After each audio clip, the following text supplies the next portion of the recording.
यह प्राचीन कथा। एक समय की बात है, यमलोक में धर्मराज यमराज अपने सिंहासन पर विराजमान थे। चारों ओर गंभीर और शांत वातावरण था। उसी समय वीणा बजाते हुए देवर्षि नारद वहां पहुंचे। नारायण नारायण का उच्चारण करते हुए उन्होंने यमराज को प्रणाम किया। यमराज ने भी मुस्कुराते हुए उनका स्वागत किया और बोले, आइए देवर्षि नारद, आपका यमलोक में स्वागत है। कहिए, आज किस उद्देश्य से यहां पधारे हैं? नारद जी ने गंभीर स्वर में कहा, हे धर्मराज, पृथ्वीलोक में एक बात बार बार कही जाती है। वो क्या है? पृथ्वीलोक में अक्सर यह कहा जाता है कि विवाह के बाद यदि कोई स्त्री लंबे समय तक अपने मायके में रहती है तो वो अनजाने में पाप की भागी बन सकती है। मैं यह जानना चाहता हूं कि ऐसा क्यों कहा जाता है, इसके पीछे क्या कारण है? नारद जी की बात सुनकर यमराज कुछ क्षण मौन हो गए। फिर उन्होंने गंभीर स्वर में कहा, हे देवर्षि, यह विषय अत्यंत गूढ़ है। हर स्त्री के लिए यह बात समान रूप से सत्य नहीं होती, परंतु इतिहास में एक ऐसी घटना हुई थी जिसने लोगों को यह शिक्षा दी कि असावधानी कभी कभी बड़े अनर्थ का कारण बन सकती है। नारद जी उत्सुक होकर बोले, हे धर्मराज, यदि ऐसा है तो कृपा करके वह घटना विस्तार से बताइए। इससे मानव जाति को अवश्य शिक्षा मिलेगी। यमराज ने सिर हिलाते हुए कहा, मैं तुम्हें एक प्राचीन कथा सुनाता हूं, कांचनपुर राज्य की राजकुमारी कमलिनी की कथा। तो सुनिए देवर्षि, मैं आपको कांचनपुर राज्य की राजकुमारी कमलिनी की कथा सुनाता हूं। बहुत समय पहले की बात है। हिमालय की तलहटी में स्थित कांचनपुर नाम का एक समृद्ध राज्य हुआ करता था। उस राज्य पर राजा महाबल का शासन था। राजा महाबल न्यायप्रिय, धर्मनिष्ठ और प्रजावत्सल शासक थे। उनकी प्रजा उन्हें पिता के समान मानती थी। राजा महाबल की एक ही पुत्री थी, राजकुमारी कमलिनी। कमलिनी अपूर्व सौंदर्य और सौम्यता की प्रतिमूर्ति थी। उसके मुखमंडल की आभा ऐसी थी कि जिसे भी वह दिखाई देती वो उसकी प्रशंसा किए बिना नहीं रह पाता। किंतु केवल रूप ही नहीं, वो अत्यंत विनम्र और संस्कारी भी थी। जब राजकुमारी कमलिनी युवावस्था को प्राप्त हुई तब उसके विवाह की चर्चा पूरे राज्य में होने लगी। अनेक राजकुमार उससे विवाह करना चाहते थे, किंतु राजा महाबल अपनी पुत्री के लिए ऐसा वर चाहते थे जो केवल शक्तिशाली ही नहीं बल्कि धर्म और मर्यादा का पालन करने वाला भी हो। कुछ समय बाद पड़ोसी राज्य रत्नपुर के युवराज अभय सिंह का प्रस्ताव आया। युवराज अभय सिंह वीरता, नीति और सदाचार के लिए प्रसिद्ध थे। उनका स्वभाव शांत था और वे धर्म के मार्ग पर चलने वाले राजकुमार माने जाते थे। राजा महाबल ने जब उनके गुणों के बारे में सुना तो उन्हें लगा कि यही राजकुमार उनकी पुत्री के लिए योग्य वर है। कुछ ही समय बाद अत्यंत धूमधाम से राजकुमारी कमलिनी और युवराज अभय सिंह का विवाह संपन्न हुआ। विवाह के बाद कमलिनी अपने पति के साथ रत्नपुर चली गई। रत्नपुर का राजमहल बहुत विशाल और भव्य था, परंतु वहां का वातावरण कांचनपुर से बिल्कुल अलग था। फिर भी कमलिनी ने कुछ ही समय में उस महल और वहां के लोगों का दिल जीत लिया। वो अपने पति की सेवा करती, महल की व्यवस्था संभालती और प्रजा के प्रति भी सद्भाव रखती। युवराज अभय सिंह भी अपनी पत्नी से अत्यंत प्रेम करते थे। धीरे धीरे दोनों का जीवन सुखपूर्वक बीतने लगा। कुछ वर्ष बीत गए। एक दिन कांचनपुर से एक दूत रत्नपुर आया। दूत ने राजसभा में आकर युवराज अभय सिंह को प्रणाम किया और विनम्रता से कहा, महाराज, कांचनपुर के राजा महाबल और महारानी अपनी पुत्री को बहुत याद कर रहे हैं। वे चाहते हैं कि राजकुमारी कुछ समय के लिए मायके आकर उनसे मिले। युवराज अभय सिंह ने यह संदेश सुना तो वे कुछ क्षण मौन हो गए। वे जानते थे कि उनकी पत्नी अपने माता पिता से बहुत प्रेम करती है। उन्होंने मुस्कुराकर कहा, यदि राजकुमारी की इच्छा हो तो वे कुछ समय के लिए अपने माता पिता से मिलकर आ सकती है। जब यह समाचार कमलिनी को मिला तो वो अत्यंत प्रसन्न हो उठी। कई वर्षों बाद उसे अपने माता पिता और बचपन के महल को देखने का अवसर मिलने वाला था। कुछ ही दिनों बाद राजकुमारी कमलिनी राजकीय रथ में बैठकर कांचनपुर के लिए प्रस्थान कर गई। जब वो अपने मायके पहुंची तो राजा महाबल और महारानी अपनी पुत्री को देखकर अत्यंत प्रसन्न हुए। उन्होंने प्रेम पूर्वक उसे गले लगाया और आशीर्वाद दिया। महल में मानो उत्सव सा वातावरण हो गया। कमलिनी भी अपने बचपन के महल में लौटकर बहुत प्रसन्न थी। वो अपनी पुरानी सखियों से मिली, उपवनों में घूमी और बचपन की स्मृतियों में खो गई। धीरे धीरे वो मायके के आनंद में इतनी रम गई कि समय का ध्यान ही नहीं रहा। दिन बीतते गए, फिर सप्ताह बीत गए। एक दिन कमलिनी अपनी सखियों के साथ महल से दूर स्थित एक सुंदर वन की ओर घूमने चली गई। उस वन के मध्य एक अत्यंत सुंदर सरोवर था, जिसके चारों ओर सुगंधित पुष्पों से लदे वृक्ष खड़े थे। सरोवर का जल इतना स्वच्छ था कि उसमें आकाश का प्रतिबिंब दिखाई देता था। कमलिनी और उसकी सखियां उस सरोवर को देखकर अत्यंत प्रसन्न हुई। उन्होंने वहीं स्नान और जल क्रीड़ा करने का निश्चय किया। सभी सखियां हंसती खेलती जल में उतर गई। उसी समय आकाश मार्ग से एक मायावी असुर अपने दिव्य विमान पर कहीं जा रहा था। उस असुर का नाम विकटाक्ष था। विकटाक्ष अत्यंत चतुर और मायावी था। जब उसकी दृष्टि नीचे सरोवर में जल क्रीड़ा करती राजकुमारी कमलिनी पर पड़ी तो वह उसके सौंदर्य पर मोहित हो गया। उसने तुरंत जान लिया कि यह राजकुमारी रत्नपुर के युवराज अभय सिंह की पत्नी है। विकटाक्ष के मन में एक दुष्ट विचार उत्पन्न हुआ। वो मन ही मन सोचने लगा, यह राजकुमारी अत्यंत रूपवती है, किंतु यह पतिव्रता स्त्री है, इसलिए इसे बलपूर्वक प्राप्त करना असंभव है। यदि इसे पाना है तो किसी छल का सहारा लेना होगा। तभी उसने अपनी मायावी शक्ति से एक योजना बनाई। उसने तुरंत युवराज अभय सिंह का रूप धारण कर लिया। अब उसका रूप, वेशभूषा और स्वर सब कुछ बिल्कुल अभय सिंह के समान हो गया था। इसके बाद वो उस वन में एक विशाल भू सरोवर के बहारोताली में वृक्ष के नीचे जाकर बैठ गया और मधुर स्वर में वीणा बजाने लगा। उस वीणा की ध्वनि इतनी मोहक थी कि उसे सुनकर किसी का भी मन उसकी ओर खींच सकता था। सरोवर में जल क्रीड़ा कर रही कमलिनी और उसकी सखियों के कानों में जब वो मधुर संगीत पड़ा तो वे सभी आश्चर्यचकित हो गई। कमलिनी ने सखियों से कहा, यह वीणा कौन बजा रहा है? चलो चलकर देखते हैं। सभी सखियां उस दिशा में बढ़ने लगीं जहां से संगीत की ध्वनि आ रही थी।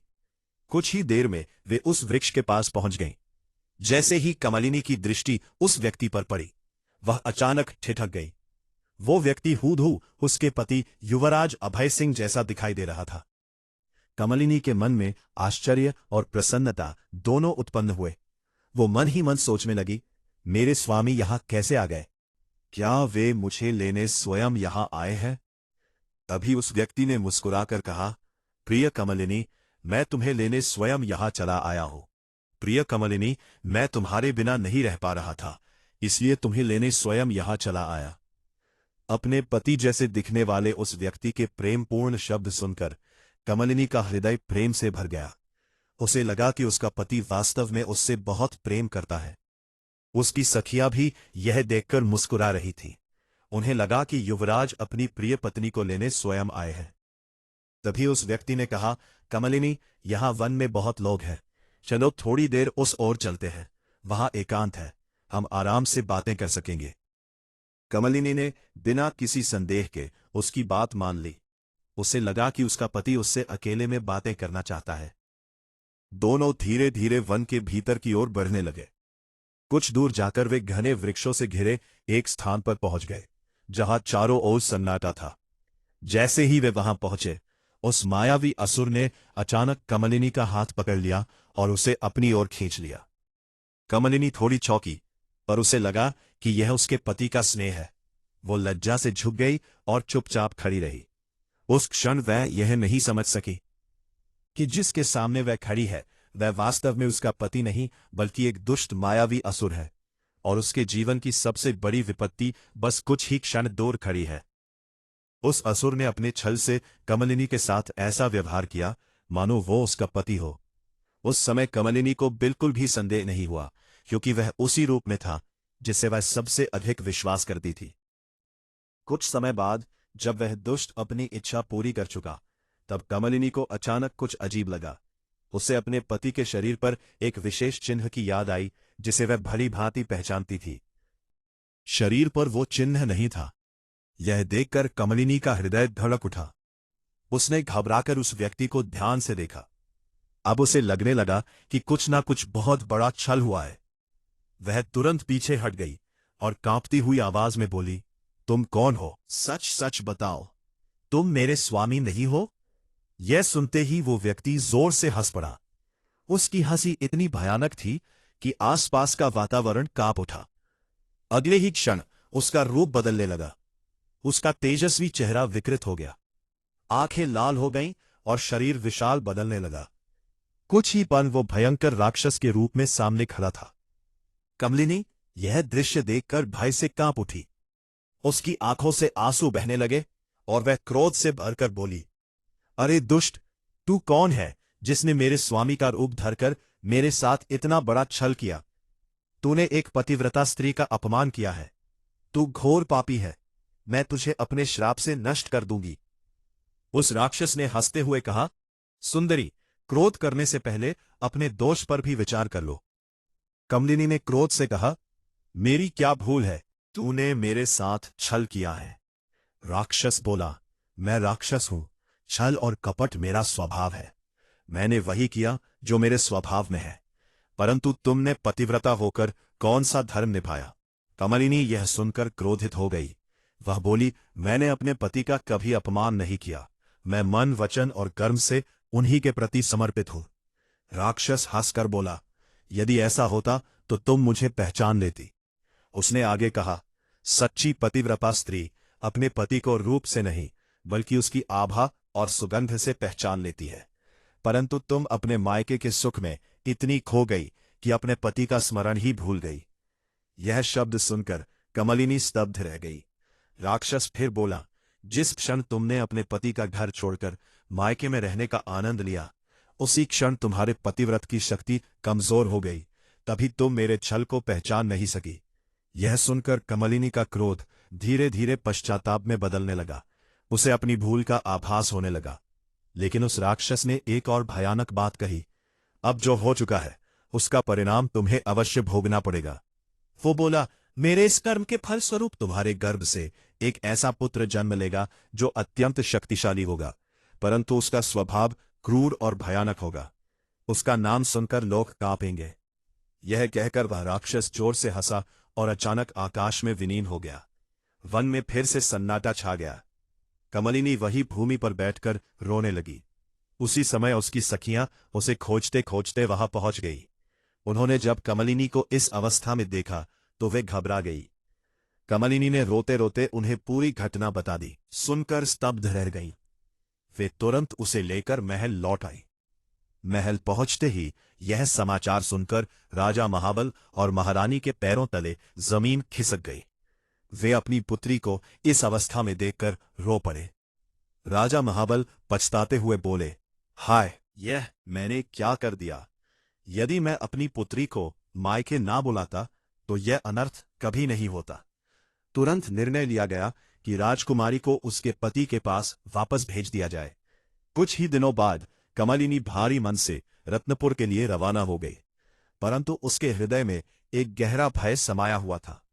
उसे याद आ रहे थे उस राक्षस के शब्द, तुम्हारे गर्भ से एक ऐसा पुत्र जन्म लेगा जिसका नाम सुनकर संसार कांप उठेगा। कमलिनी यह सोचकर कांप उठती थी। उसे यह भी समझ नहीं आ रहा था कि वह इस रहस्य को अपने पति से कैसे छिपाएगी। समय धीरे धीरे बीतने लगा, लेकिन आने वाले दिनों में जो होने वाला था वो पूरे राज्य के लिए एक भयानक भविष्य की शुरुआत बनने वाला था। रत्नपुर लौटते समय राजकुमारी कमलिनी का मन अत्यंत व्याकुल था। राजकीय रथ आगे बढ़ रहा था, पर उसके हृदय में भय और पश्चाताप की लहरें उठ रही थी। बार बार उसके मन में वही शब्द गूंज रहे थे जो उस मायावी असुर विकटाक्ष ने कहे थे, तुम्हारे गर्भ से एक ऐसा पुत्र जन्म लेगा जिसका नाम सुनकर संसार कांप उठेगा। इन शब्दों को याद करते ही कमलिनी का शरीर सिहर उठता। वो सोचती, यदि ये बात सत्य हो गई तो क्या होगा? मैं अपने स्वामी को ये सब कैसे बताऊंगी? कुछ ही समय बाद वो रत्नपुर पहुंच गई। जब युवराज अभय सिंह ने अपनी प्रिय पत्नी को देखा तो उनका हृदय आनंद से भर उठा। वे दौड़कर उसके पास आए और प्रेमपूर्वक बोले, प्रिय कमलिनी, तुम्हारे बिना महल सूना लग रहा था। तुम्हें देखकर आज मेरा मन प्रसन्न हो गया। कमलिनी ने भी मुस्कुराने का प्रयास किया, किंतु उसके भीतर का भय उसे भीतर ही भीतर खाए जा रहा था। युवराज ने उसके चेहरे की उदासी देखकर पूछा, कमलिनी, तुम चिंतित लग रही हो, क्या हुआ? क्या बात है? तुम्हारा मन उदास क्यों है? क्या मायके से विदा लेते समय तुम्हारा मन व्याकुल हो गया? कमलिनी कुछ क्षण मौन रही, फिर उसने अपनी आंखों के आंसू छिपाते हुए कहा, नहीं स्वामी, ऐसी कोई बात नहीं है। माता पिता से बिछड़ने का दुख था, इसलिए मन थोड़ा भारी है। उसने अपने हृदय का भयानक रहस्य अपने पति से छिपा लिया। उस दिन के बाद कमलिनी पहले की तरह महल के कार्यों में लग गई। वह अपने पति की सेवा करती, राज्य की रानियों और दासियों से स्नेहपूर्वक व्यवहार करती, किंतु उसके हृदय में एक गहरा भय हमेशा छिपा रहता। दिन बीतते गए। कुछ महीनों बाद महल में यह समाचार फैल गया कि राजकुमारी कमलिनी गर्भवती है। यह सुनकर पूरे महल में उत्सव का वातावरण बन गया। युवराज अभय सिंह अत्यंत प्रसन्न थे कि उनके घर उत्तराधिकारी जन्म लेने वाला है, लेकिन कमलिनी के मन में खुशी की जगह भय था। उसे याद था कि उस गर्भ का रहस्य क्या है। समय बीतता गया। 1 वर्ष बीत गया, फिर 2 वर्ष, फिर 3 वर्ष, लेकिन आश्चर्य की बात यह थी कि राजकुमारी का गर्भ सामान्य स्त्रियों की तरह समय पर पूर्ण नहीं हुआ। साल दर साल बीतते गए। महल के वैद्य और ज्योतिषी भी यह देखकर आश्चर्य में पड़ गए कि यह गर्भ इतना लंबा क्यों चल रहा है। राज्य के लोग तरह तरह की बातें करने लगे। कुछ कहते ये कोई दिव्य संतान है, कुछ कहते ये कोई अनहोनी का संकेत है। इस प्रकार 10 वर्ष बीत गए। 10वें वर्ष के अंत में एक रात महल में अचानक हलचल मच गई। राजकुमारी कमलिनी को प्रसव पीड़ा शुरू हो गई।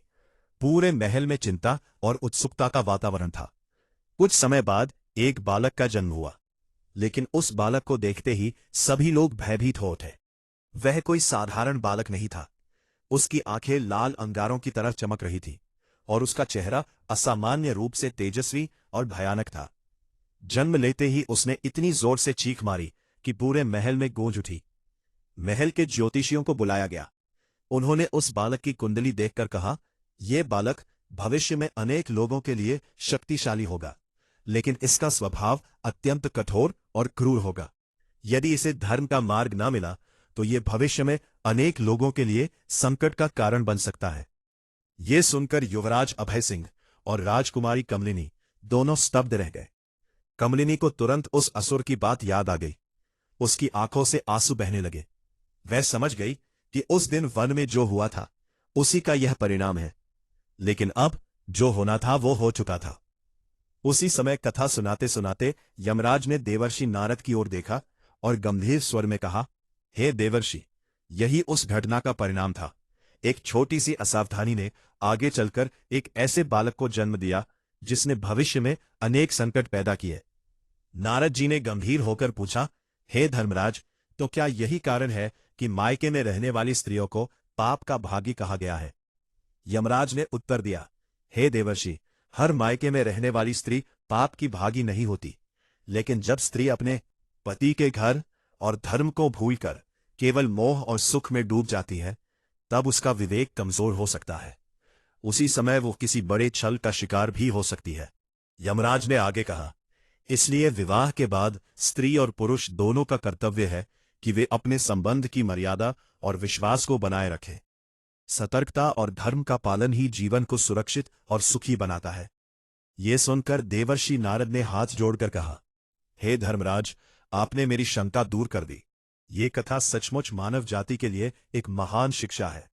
मैं पृथ्वी लोक में जाकर इस कथा का प्रचार अवश्य करूंगा। यमराज ने प्रसन्न होकर नारद जी को आशीर्वाद दिया। देवर्षि नारद नारायण नारायण का उच्चारण करते हुए वहां से विदा हो गए और पृथ्वी लोक की ओर प्रस्थान कर गए। इस प्रकार ये कथा हमें ये शिक्षा देती है कि जीवन में सतर्कता, विश्वास और धर्म का पालन अत्यंत आवश्यक है। छोटी सी भूल भी कभी कभी बड़े परिणाम ला सकती है। अगर आपको यह कहानी पसंद आई है तो कृपया हमारे चैनल दर्पण को सब्सक्राइब कर लें और इस कहानी को लाइक और शेयर करें। आप अपनी राय कमेंट बॉक्स में दे सकते हैं, जो हमारी प्रस्तुति को बेहतर करने में सहायक होगा। राधे राधे।